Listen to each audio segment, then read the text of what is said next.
Imagine somebody takes your baby, you want your baby, and then they shoot you. Oh my God. That's horror. They shoot you for wanting to take your baby That's back. a horror film. Like, what?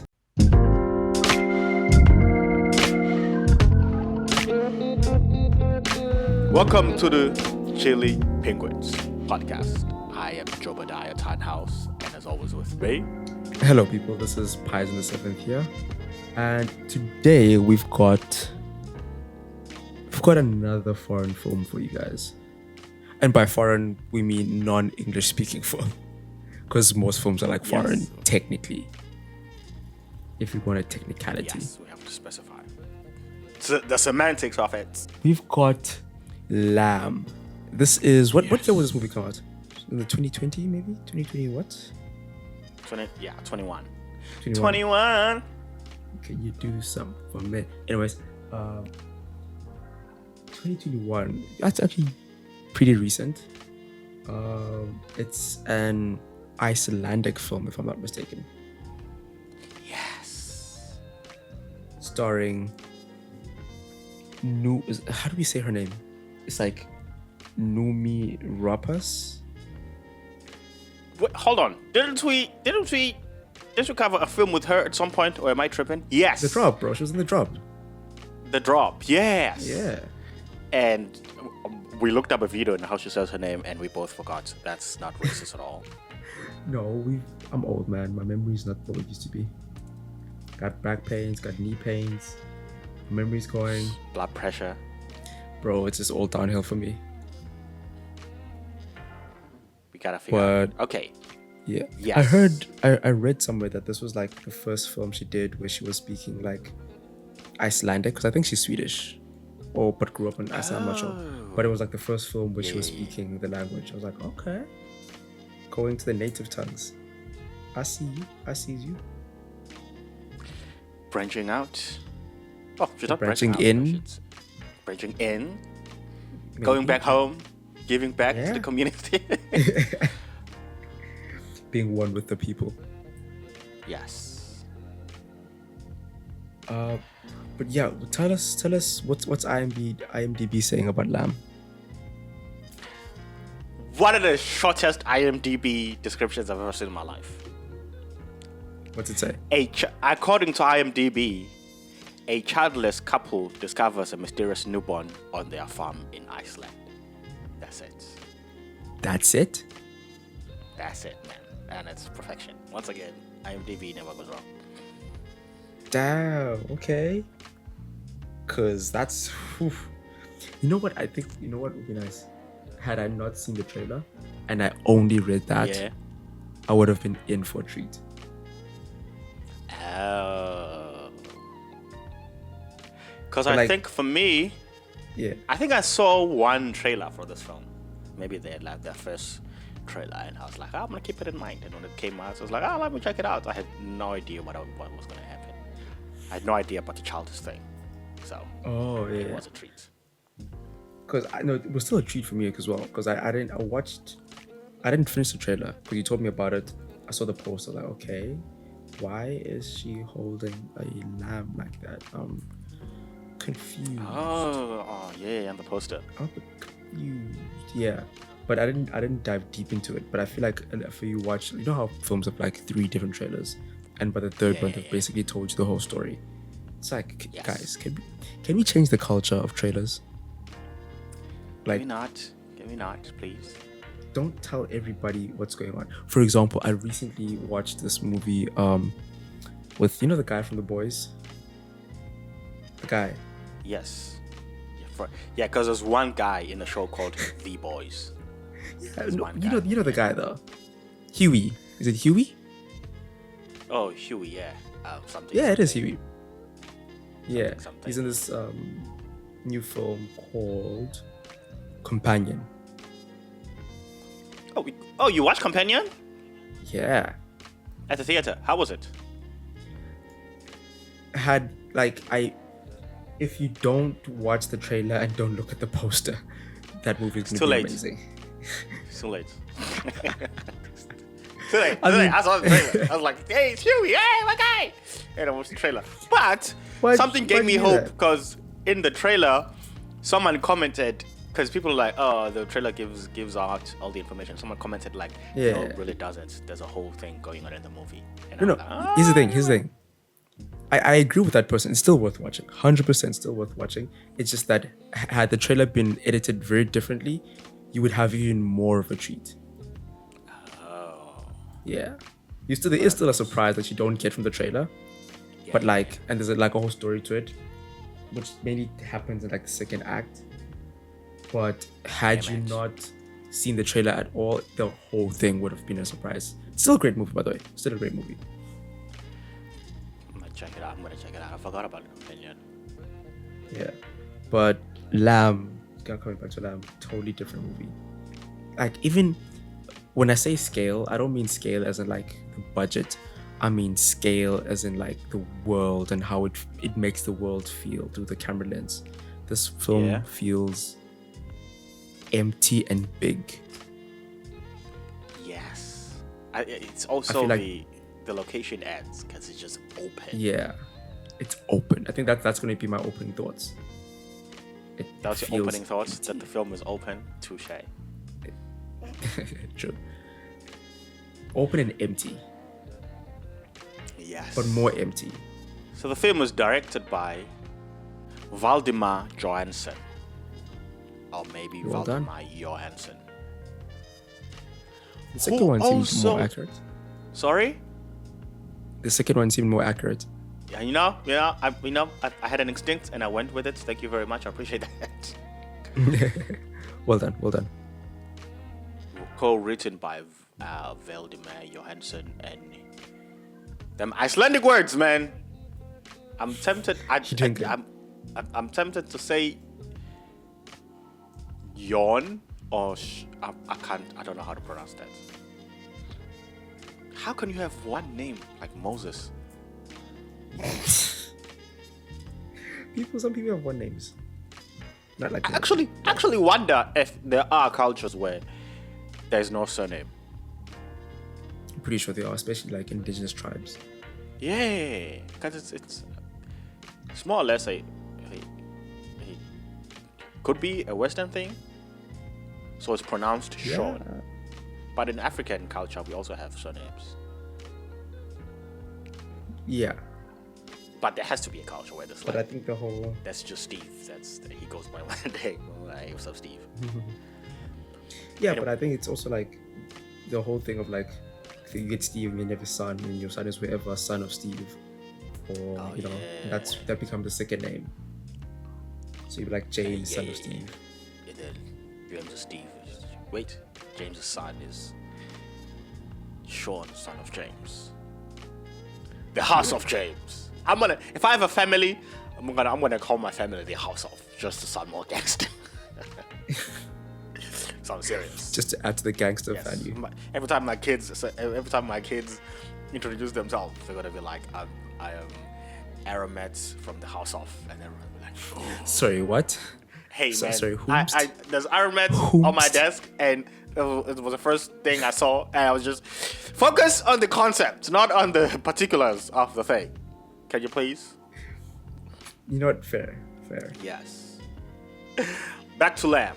It was co-written by Sean and Valdimar Jóhannsson, and directed by Valdimar, who also did Oblivion. Do you remember Oblivion? Oblivion sounds familiar. Yeah, it's with Tom Cruise and them. Really? Yeah.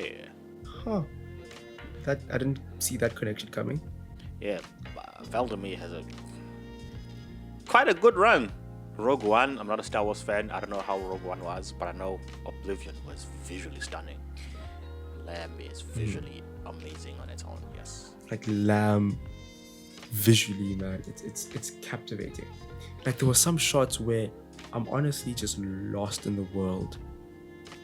Bruh. Like it's just beautiful. Mountains, the weather, the shots. I'm like, the way they frame everything, the cinematography is just gorgeous. And I love how it's such a confident film, because when we were talking about it being empty, they embrace the emptiness. They don't try to hide it or to run away from it. It's actually not only embraced, but it's actually an element in the story. It's like another in the story. Yeah, it's like it 100%. adds to the story, to the characters, because it could have been easily tacky. But I love the 100%. confidence of just 100%. staying on a wide shot and just having the characters do their thing. Not a lot of intercutting, not a lot of cutaways, just staying in a wide shot and just staying in that. And they stay in that wide shot. Bruh. They stay. They stay in that wide shot. I don't wonder how long some of those scenes are. Because there's minimal cuts. You just in that wide shot. Bruh. There's even this one shot. I'm not sure what camera they used, but like the guy is clearly walking, but the way they framed it, I'm not sure what lens they used or whatever they used, but like it seemed as though the background was moving slightly, but he was like still and walking. I'm like, very, very interesting. Very interested in the cinematography in this one. Yes, I think one of the things that was the highlight of the film was the cinematography, because it's so good. It feels cold. I mean, obviously, like I think it was, I want to say December period, or like I think they say it's based in like the Christmas time period. Yeah. Which obviously for them would be winter. Yeah. But also the film itself feels cold. Yes. It's also like the grading, everything. Yeah. And it's the coldness, I think, because it feels cold, and combine that with the empty cinematography and everything. It's almost like because if you think about it in the movie, nothing much happens really. So because of that coldness, that's quite literally. The movie gives us something to feel while we wait for something to happen. Yeah, it's like even though there's not a lot of action going on, the mood is still there. The vibe, man. People hate on vibes, but listen, sometimes vibes work. Sometimes vibes are just the thing. Also, they do. One thing that I noticed: this film does not rush to build tension. Oh, it does not. It just because it's a slow burn, and it takes its time. There's no rush to build tension. Like that whole first act. It's like you stay with them, you learn them, you see how they're living, and you don't get like, you know what it feels like? It feels like we just got transported into like a period in their lives. No need to fully explain what happened before, and even at the end, we don't get to know what happens after. We were just there for that period in their life where these are just people going about the everyday life. And this everyday monotonous life. I think the director didn't feel a need to jump to add something exciting. They didn't feel a need to rush to get to the story, to make it, to get to the gimmick or whatever. Yeah. It's all at its own pace, and it's worth it. Also, what's before we continue, can you give us a more in-depth? Outline of the story. Yes. So, I mean, as IMDb says, this couple finds a mysterious baby on their farm, a newborn. But the thing is, the baby comes from the sheep because they're sheep farmers. So, ordinary couple, mundane lives, mundane sheep farming. And then one day, this sheep just gives birth to this mysterious looking lamb that looks like half human, half sheep. And then they raise it. But when that baby is in the family, things start happening around the farm around them, until eventually the baby's father, almost like the father of the baby comes and claims his child, kills the husband, and then the movie ends. It's such a simple plot. It's such a simple plot. Is. Like think about the movies that we've talked about. Think about Heat, where there's twists and turns. Oh, This one is just so simple. They find a baby, they raise it, but the emotional element comes from the fact that they lost a child, and now they feel like this is almost like answered prayers, if you may. Their second chance, I guess. Yeah. Reminds me of remember Brightburn, where they couldn't have a baby, and then the mother's like, this is our chance to be parents, but then the baby's not yours, and then things start happening, and then you suffer the consequences of taking something that is not yours. But here, I love the fact that it's them seeing a second chance, even though they know that it's not their baby. They still take the baby, and you get a sense that something else is at play here, and you know as a viewer. Then eventually, also the director doesn't hide that from us. I think that because the opening shot. Yes. The opening shot. I mean, it's like it's cold. It's like a windstorm. It's snowy, and all you hear is this growling, breathing. It's like whatever it is, this thing's huge. It's demonic. It's like it's very menacing, and like a whole herd of wild horses are scared of this thing, and they run away. And this thing makes it to the barn, I guess, where all the sheep are sleeping. Yes. And it basically alludes to whatever this creature is doing the thing and impregnating one of the sheep. Which is then like when the season came, that's when the couple were helping the sheep. The sheep gave birth, and they noticed, okay, this baby is not like the other babies, and that's when they took it in. But like, let me ask you something real quick. You see that baby, you taking it in? I mean, I've never lost a child, so no. You know what? There's that. Yeah.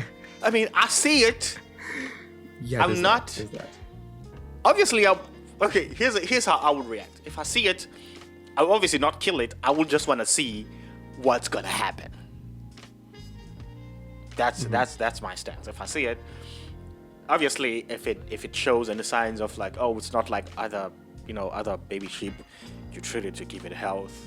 Yeah. But obviously, my immediate instincts wouldn't be, okay, this is my baby now. His name is Ada. Let's go. Yeah, true. And like for more context, these people live isolated. There's like no neighbor in sight. Like when we said this film feels empty, it's empty. It's literally just their house, their sheep, nothing else. It's like, and that's sort of smack dab in the middle of nowhere. And it's so awesome when two characters can carry a film like that, because they carry it. Yeah, but it's also like they're so removed from society that there's no societal judgment. Yeah. There's no quote unquote moral thing that like, wait, why are you doing that? You shouldn't do that, or go take it to the SP, or go take it to the doctors. There's none of that. This is like the Wild West rules. Like they can do whatever they want, and they can make their own rules. Because like they decided, okay, we're keeping this baby. This is our baby, and nobody can tell them shit. Nobody, because everyone the uncle comes, no one can tell them anything. And also, I love how this is obviously the film is about grief and like dealing with the loss of a child. Yeah. I love how when the baby comes, they both of them instinctually go, this is our baby now. I don't think Yeah. Especially when they decided to take the baby in. Usually in movies you'd have one character who's like, oh no, we shouldn't be doing this. And the other character was like, oh no, but no, this is our second chance. We don't get that exposition. As soon as it happens, they both look at each other. Because you see that. It's not a great thing about the acting and the cinematography and the directing in this film. We get information without necessarily being spoon-fed. Because when the baby comes out, they both look at each other. You don't get spoon-fed a lot, eh? They look at each other, and instinctually they go, oh, okay, this is our baby. Yes. But the very messed up part is like, okay, sure, we humans, we understand humans better, but then like that baby came out of the sheep, and when the sheep got better, that sheep wants a baby. Yeah, there's also that. Cause like, how are you gonna deny the creature its own child? There's also that at play. Cause think if the sheep was a human, she would have been knocking on doors, breaking in. But obviously because it's a sheep, but there is that you can see from the sheep the almost the motherly instincts, which is like, give me my child. She's standing outside, crying the whole night. She's coming up to the window next to the room where the baby is, because she's like, give me my baby. What are you doing? Bro, I actually feel bad for the sheep. Like, that's its child right there. You know, the sheep should get like an acting credit. No, Grace. Grace the sheep. Grace the sheep. No, but like that was actually a tragedy. Yes. What happens to the sheep?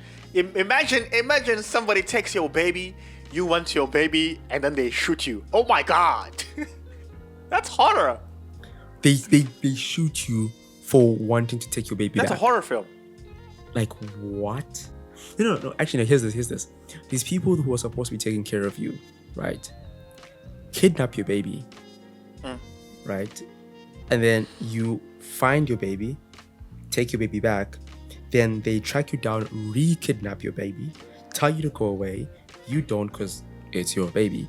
And then the person who kidnapped your baby takes you out and shoots you for wanting to be with your baby.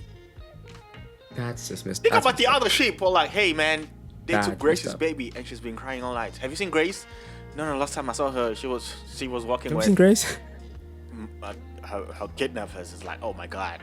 I think they, from the sheep's perspective, they are the mafia, because they took Grace off to the middle of nowhere and they whacked her, and then they came back like, you see what we did to Grace?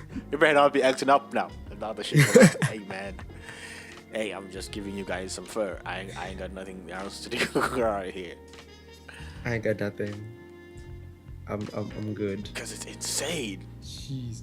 Even with us, when we got the reveal that this baby is sheep baby, I was like, sorry, what? What did you just say to me now? Wait, okay. But, like, what? But then at the back of my mind, I was thinking, okay, it had to be whatever that creature was in the beginning.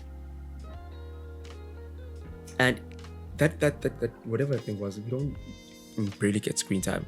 But then, obviously, the beginning, it was very creepy, very scary. And every now and then, it would be like, you'd hear the breathing. But there were moments where I felt like we were lulled in like a false sense of security, where we sort of almost forgot that it was there. Yeah. But then, you could never fully relax, because it felt like whenever you get to a point where you're fully relaxing, something happens where it's like, not yet. And it's not necessarily just the creature come back. For example, at first we're fully relaxing and it's like the lady's killing Grace. That's like, okay, whoa, that you're brought back into like, okay, this is, in a way, the Wild West. And then in the second act, when the brother came to visit. Yeah. So, okay, get this, right? So imagine you coming to visit your brother and his wife. You haven't seen them in a while. I think he comes from the city. Getting dropped off in this middle of nowhere place, and the first thing you see when because you arrive at night, first thing you see is your brother's wife killing a random sheep. It's like, okay, what's going on here? But hey, that was the farmers, weird. So. And then the second thing you see, true. So you're like, all right, it's okay. The second thing you see that's like odd is this baby with a sheep's head. Like, I'm sorry, what? I have my hand up, teacher. Can we talk about? There's a sheep baby in the crib, and you guys, okay. I just want to make sure that I'm saying the same thing. You guys do know. Can you see that, right? It's like, I know I'm from the city. I haven't seen. You see this, right? For a long time, but like, It's not my eyes. I'm not drunk. I might do cocaine now and then, but right now,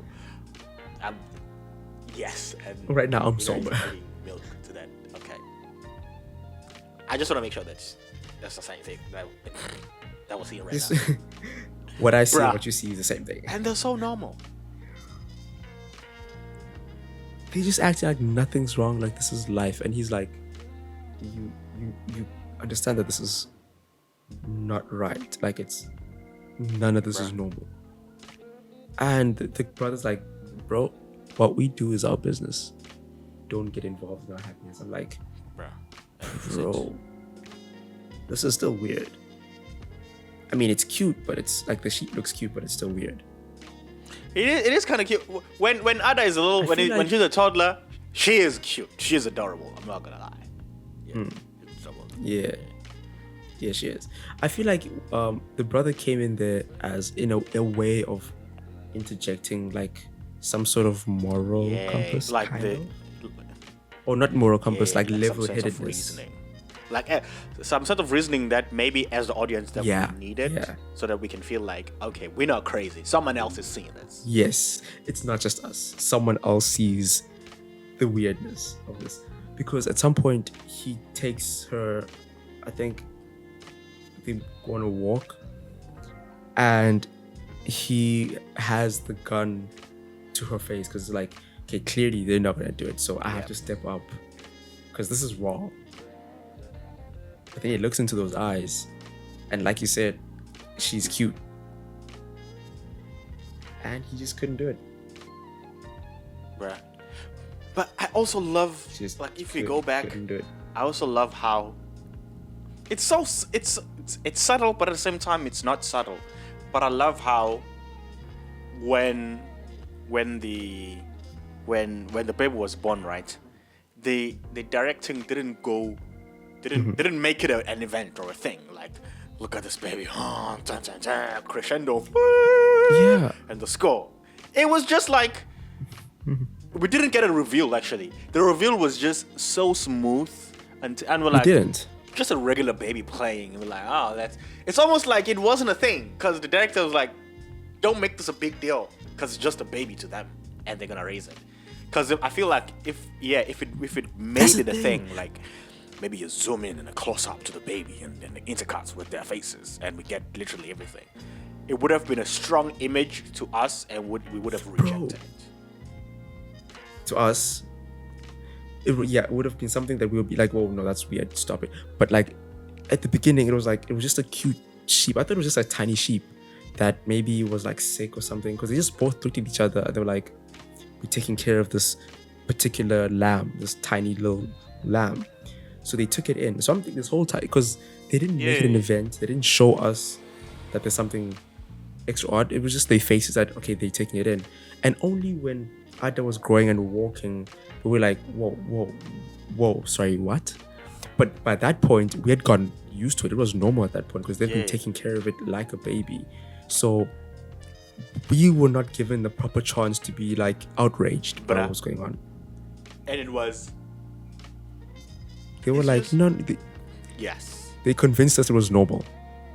And it like there's nothing. When you're watching the film, this is normal. And Ada was just there with the family. Did it not feel normal, or at least a bit normal? It felt normal, and that was the thing. I'm like, it felt normal, but I'm like, should this feel normal? Am I supposed to? Is this the world? You know what it's like? Like when when you're watching, say you're watching, I don't know, Avatar, right? And they turn into these giant blue things. You're like, okay, we're in the world, we're immersed, we fully understand that this is normal. They're blue, they baked out. This is it. This is what we're watching. But like in this case, it's like real humans, but they managed to trick us in a way that this baby is normal. This is she lives here, she eats with them. This is normal. There's nothing odd going on here. This is how life works. They just managed to put us in that same zone where we sort of coast and believe that this is the world, this is normal. But then when the brother comes, it's like, do you guys realize that this is not normal, right? And by that time, we as the audience now, we are fighting with the brother. We're like, no, this is our baby. What are you doing? Yeah. Yeah. We'll become protective as well. Like, no, what are you doing? But like you said, had it been like a reveal, like an event at the beginning, you would have been more on the brother side. Which is very. I don't think I've seen that. Or at least I can't think of a film that does that. That doesn't do a reveal, and it's not like the director wasn't trying to be mysterious here, because you know how in some movies they will withhold information with the aim of having a reveal. Like you would see a hand taking something, and then later on, like, dun, dun, dun, oh, it was that guy, and then that's a big reveal. Here, they withheld information, but there was no big reveal at all. It's almost like, hey, this is not a big deal, don't worry about it. But at the same time, don't worry about to see her. But at the same time, it is a big deal. And what I'm saying is, I've never seen that, because usually it's either an event is made a thing, or they withhold information with the aim of having a reveal. And I think because they didn't do that here, it wasn't as jarring to us. Yeah, no, because even when there's a scene that you're talking about, where the brother goes and points a gun at Ada in the woods. No, why am I saying in the woods? They're not in the woods, out there. And then and then out there and wherever that was. And then when she wakes up, she sees Ada and Uncle sleeping together. And it's that scene is like, so he also accepts her as the baby. Yeah. And that was well done, because, and at that point it's like, again, we didn't see him going, you know what, I'm sorry, I tried to shoot you. We don't need that information. Nope. That's the thing with this film, bro. It doesn't give us. There's a lot of information that this film does not give us at all. Like a lot. For example, like the brother. There's obviously some history between the brother and there's something happened between Ingvar and between Peter and Ingvar's wife. Something happened because man keeps making moves on her, trying to do something. So like there's some sort of history there, but we get zero context, or we get zero conclusions, information, nothing. You just see it happening. You see her rejecting it. You see him try to blackmail her, saying that, what if I told Ada that you killed her mom? Like, we see all those things. We see her kicking him out towards the end, but we don't get like the history of why that happened, or the explanation of like what happened in the past. You don't get any of that. And it works. Because even with their first child, because like we learned that they had a baby girl named Ada that they lost, and then now they named the lamb Ada as well. But we don't get to know how the other child passed, or how old the other child was. None of that. It's like you're saying, you don't need to know that. This is what we told. This is where we are right now. We focus on. But at the same time, the absence of that information does not affect the story. What I like about it is that because you know what it is, because the world is so empty, the absence of all these extra things and extra bits of information allows us, the audience, to actually use our brains and start thinking and start filling in the gaps and start making the narratives ourselves. For example, they don't say that the wife and Peter had something, but by watching the interaction, you as the audience member figure that out by yourself. And it's also like, because it's so, it just works. It just works. But at the same time, I'm realizing that it's like what we get is not the information, but we get the impact of the information. Yeah, we don't get the event itself. Yes. We get like 100%. How the event affected the people, and that's what matters in the film. and because of the great acting and the writing and directing in the film, we see that, and that becomes enough. It's like, you lost a child, but how do you feel about losing a child? How has that affected you? It's made our lives kind of empty and monotonous. Okay, that's what we're gonna show. We're not gonna show that the child was. Show the emptiness and monotony, 100%. Yes. And the loss of joy as well, bruh. Because there's a point where they're just talking about here's gonna be a big winter. Oh, it can't be worse than last year. Oh, the year before. It's like the conversations is just not it, bro. I'm like, that's like, so how's the weather? It's cloudy. I'm like, bro, y'all are married and it looks like this is not fun. Me watching you guys talk about this pains me. It's like their whole marriage has been sucked dry. It's like they're just living for the next day and the next day. Because one of them will go out to do whatever they need to do, take care of the thing, come back. The other one will go take care of the sheep, will come back. The other one will go tend the tractor or do whatever. It's like they're just living monotonously. There's very little joy in their lives, which is also why it was easy for them to accept Ada, because it was something new that lit a spark. It was like, oh, a change. Let's latch on the change. I also love there's a scene. I mean, so many scenes are beautifully shot. The film is beautifully shot, but there's this. I'm trying to find it.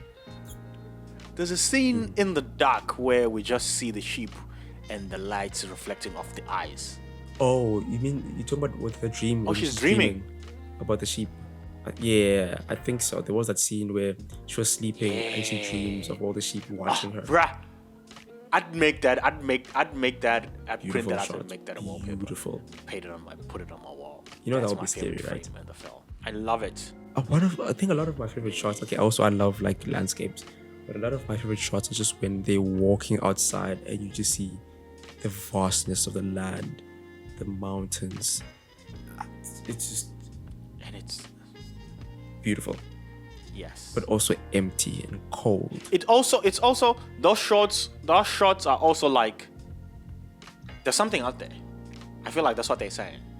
They are beautiful, but because the filmmaker planted something literally in the opening sequence, you always get a sense that something in those mountains. Yeah. There's something out there. 100%. 100%. Bro, and either was which one died? I know, was it the cat or the dog? The dog. Because that was another reminder, like, hey, whatever was out there, and again, it's closer now. You see, bruh, it's here. We didn't see the action of killing the dog. We only see the aftermath. Oh, the filmmaker is like, oh, by the way, the dog is dead. Anyway, look at you're like, yo, my guy, hey, can we? It's like, don't worry about it. It's so good. Can we go back? Bro, he's like, oh yeah. By the way, the dog said. Anyways, like, as I was saying, sir, like, you can't just skip over that. Want to kill the dog? Yes. And again, can we go back? To conclude that, I mean, 90% sure that Ada's dad killed the dog. No way around it. Yeah. No, but I have a question, bro. This is just quite literally. How the hell did they frame this sheep so masterfully? Yeah. Part of me is like, is this CGI? But part of me is like, there's no way this CGI. They had actual sheep. Bro. For how low the budget is, they can afford sheep. But at the same time, it's like... Yeah. No, but I'm sure like with... They're so masterfully framed. You said you can afford sheep. No, I think it's like... Yeah. I think it's like, you know, when like...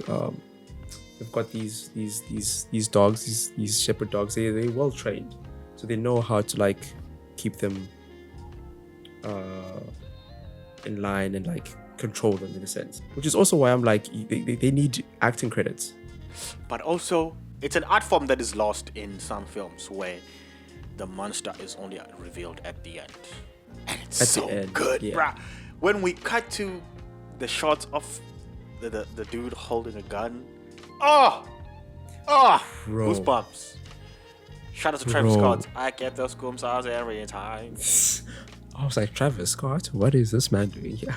But bro, what was beautiful is that was like at the end where we get to actually see the creature. And you know what it was like? It was like there's this another tale where this dude is just looking for his child. And just trying to get his child back. Because it could be because that at first he was looking for the mother of the child and couldn't find it. And then it's like, wait, did she kill? Oh shit, I didn't realize that until right now. The mother of my child and then take my child? Yeah. Because he was around. He was in those mountains. Because there was a time when they were all dancing and everything, and then Ada left, and then we could hear the breathing, so he was there. So he saw Ada, but then he didn't take her then. Yeah. Because after that, so Ada went back in the mirror and looked at herself. Oh shit, yeah, that makes sense. Yeah. Because I think that's when Ada was like, whoa, he looks like me. Is he actually... These people don't, but these people look like half of me. Whereas he is someone I can actually identify with. So that's when, like, I think she realized that that's probably possibly my father. But that's he didn't take her then. So in my brain, he was probably like, where's and I think, this is my theory, I think one of the sheep snitched that they killed Grace. Because look at that. If that guy walked in and it was like, where is the mother of my child? Wouldn't you tell the truth? Not one of the sheep. Wouldn't you? I'd start singing at the moment. She was wearing a yellow coat at that day. True. And it was noon. Also, and she had beans. Because the nigga came through and he was like, where is Ada's mother? The neighbor snitched. Like immediately. Also, the other question I have is like, where did he get the gun? He probably got it at the barn. Because I think it's the same gun that they've been using. The one that Ada's mom used to kill the actual mother. Right? Ankh tried to shoot Ada with the gun, and then he got the gun. Because remember, Igva was out with Ada, right? And she was... Where was she? Oh, she had just dropped off Ankh, right? Yeah. So there was no one home. Ankh, at the bus stop. The dog was dead. Yeah. So that's how he got into the barn and got the gun, and then went to Ada and Ada's dad. And when he went out, he was like, okay, no one's home, I'm gonna find the gun. And he did. And I love how the reveal is there and we don't see much of the monster. But I love how we understand where he's coming from, like 100%. Like sometimes you're like, oh, this guy is evil. What's the motive? Nah, he wants his baby.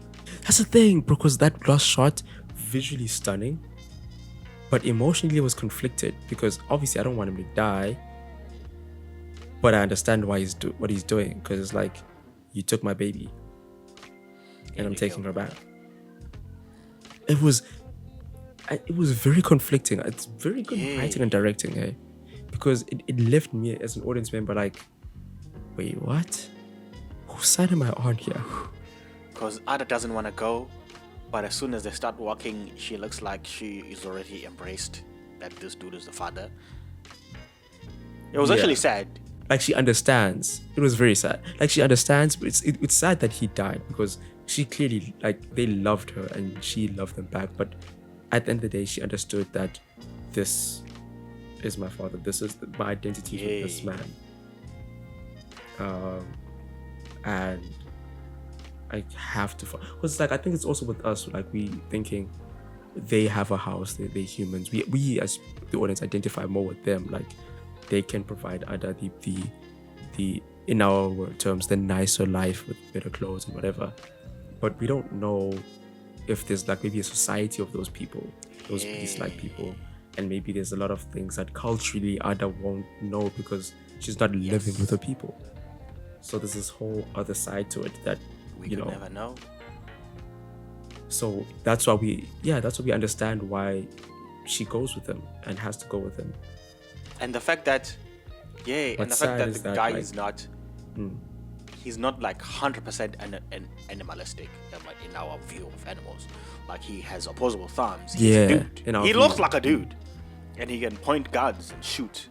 So it's like, pretty much, what else could he do? What else could that people do? What's out there? I mean, they're animals, but like, clearly not. I don't think animals can shoot guns unless you grew up in some very gangster orangutans. That's not gonna happen. Yeah. But like that, the sad part is that he died, obviously, but like this guy is not necessarily an evil monster that's just out there to terrorize. They killed his baby's mother and they took his baby, so all he wants is to get his baby back, and he just had to kill the person that had his baby.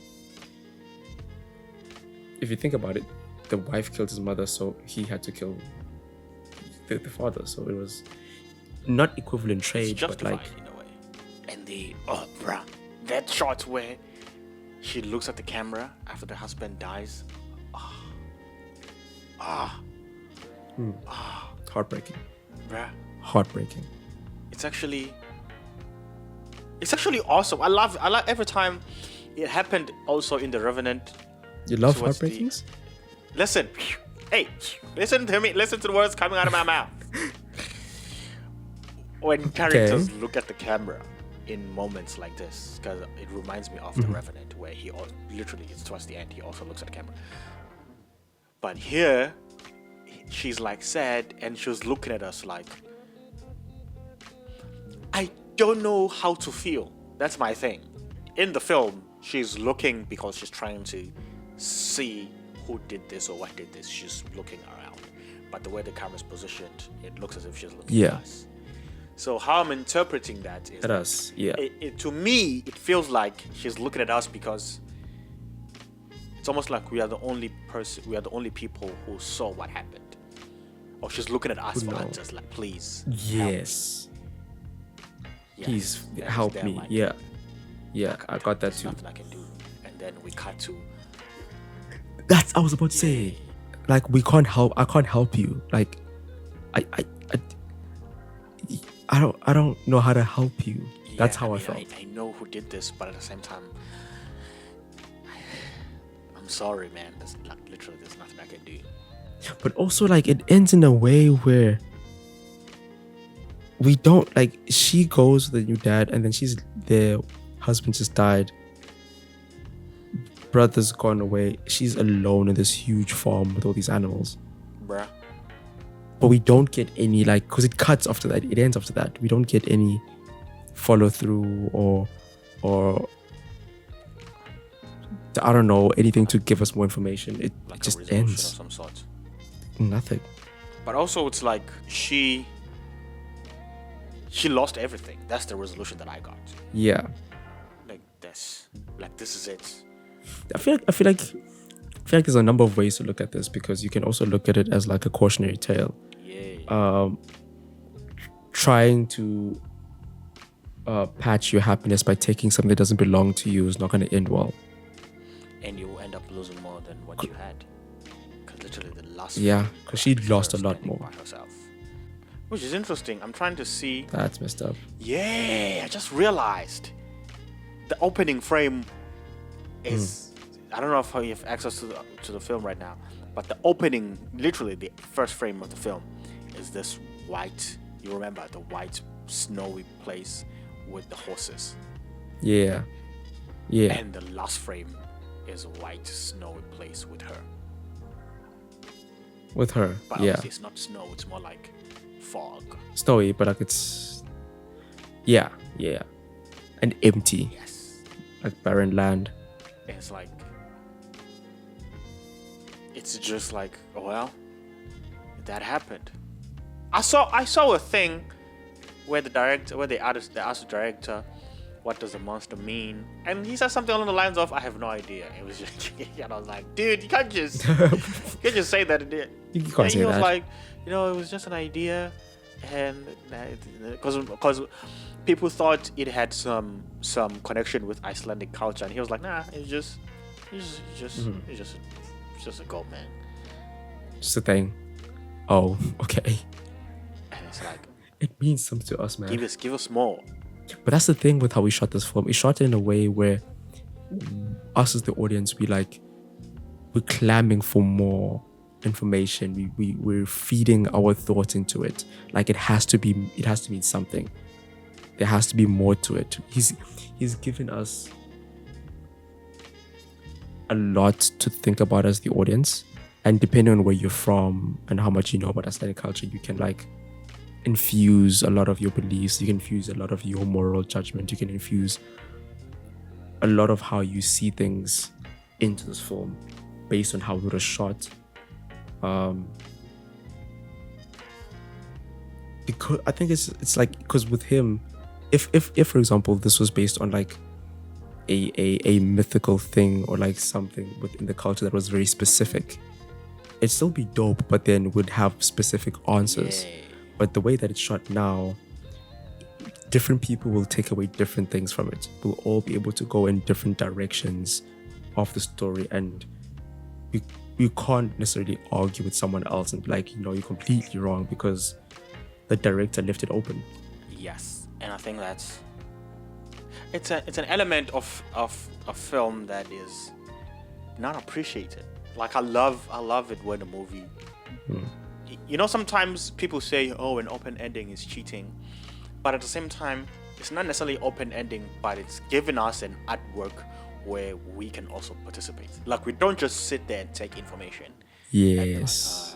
That was that's good, but it's not the only way to produce art, because we also to produce art. Also, yeah.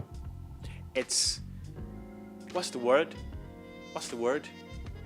It's there's so many words. It's satisfying for the audience to feel like we are being engaged by the artwork. Like the artwork gives us something, and it's like, hey, what do you think about this? And then we say something as opposed to the contribute. Telling us, hey, this is what you should think. This is what this means.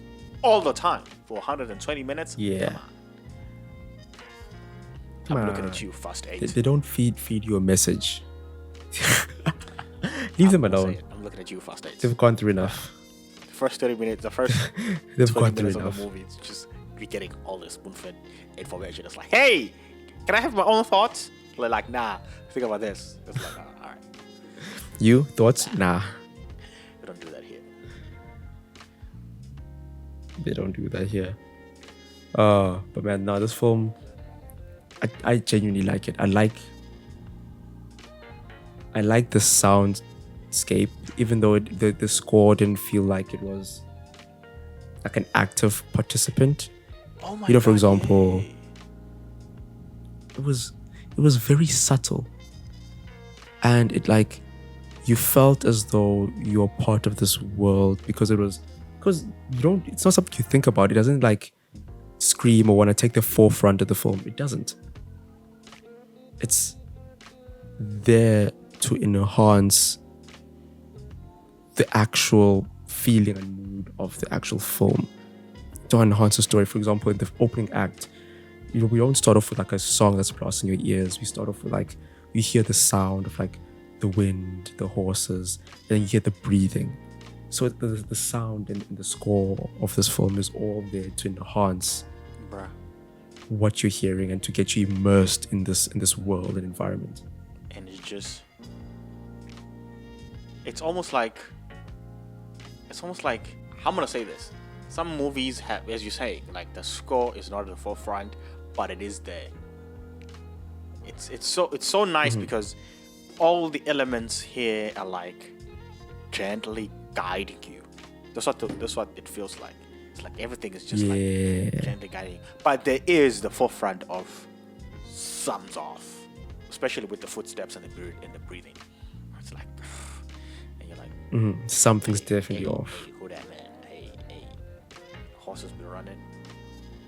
Something not right here. Should we leave? I kind of don't want to be here. Security. But it's also scary without being like a horror film. I don't know. What genre is this movie? What is it classified? It's actually I was about to say it's classified as a psychological horror. Okay, I can take that. I was a bit unsettled by the sheep, especially when it's coming up to the windows. Not a bit. I was very unsettled. It's like, but it's also like, I think what it is, it's like the fact that this film got us to see that and be very comfortable with it. Like, we were comfortable with the idea that these two humans have basically made this half human, half sheep thing their daughter, and they live in, like, we accepted that, bro. We got to a point where that was normal. And the person questioning, like, think about that, was the bad guy, the uncle. Yeah, I was like, this film got us to, that's why it's like, it really gets you to think. You really get to think about, like, morals, what's right, what's wrong, what it means, who are you supporting. Like, are they, because they're not wrong for taking it, I think, for at least for taking care of Ada. Taking care of Ada, I don't think it's wrong, but it's like, did you have to kill its mother though? Like, first of all, also, why don't you ask the question of, like, how did she, become the way she is? That's the thing. Like, somebody had to, like, do the job. They want to live in this world where. That's the thing. Yeah. They didn't even want to know. They didn't even want to know. What are your last thoughts? Final thoughts? On Lamb. Final thought is, don't take random babies. That's my thoughts. Whatever you do, don't take random babies. I mean, it's a good thought to have. I agree with you. You shouldn't take random babies. If you look at a baby and it looks random, leave it alone. The father will come through and get it. I'd say my final thoughts are cinematic masterpiece in terms of, like, the visuals, because the story of how they're feeling without them telling us what's going on is shown through the cinematography. Oh yeah.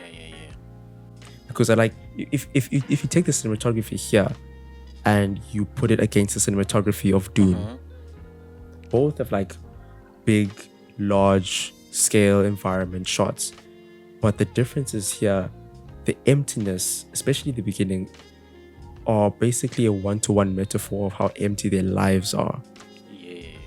So they're not showing us these mountains to be like, hey, look at these cool mountains. It's like, this is a direct parallel to how these two characters' lives are. They're isolated from the world. Even when they're doing, like, a lot of those shots when they're walking, the character will be centered and there'll be nothing else in the background. It's just them. It's very minimalistic. Cinematography complements like the story, but also the characters and their lives. The characters, yes, 100%. Which is pretty cool, because sometimes the cinematography could 100% try to be gimmicky and like, oh, these cool shots, and sometimes it's just like. But also, I feel like most good films, not even like great films, just good films. Most good films, you don't notice the cinematography because it's not trying to call attention upon itself. It's just complementing the story. Yeah, but sometimes we don't need like Academy nominated cinematography and groundbreaking. Sometimes just a simple dramatic comedy movie does nothing more than just have cinematography that adds to the story, and I think that's pretty awesome. That is awesome. There's a video I watched that is pretty awesome of minimal cinematography, and I think this is one of them. Yeah, 100%. 100%. Shout out to Valdimar, Jóhannsson. Hopefully we're gonna see more projects from him in the future. He does not disappoint. I'd love to see more projects. definitely love to see more projects from this guy. This was good. This was a watch for me. Yes. If you ever interested in like slow burners, some psychological horror thriller type movies where you actually like think about what's going on, I recommend watching this. 100% recommend watching this. It will not disappoint. And yeah, that's it from me. That is it from myself as well. Thank you to everyone tuning in. We shall see you on the next one. Hopefully people let us know if they've seen the film, their thoughts, comments, and fetishes. What? I don't know. Hey, listen. No, maybe not that. Or maybe just let's start with one other movie that's similar to this that you've seen. Yeah, let's go with that one. All right, peace. Goodbye, people. Cheerio, cheerio, cheerio.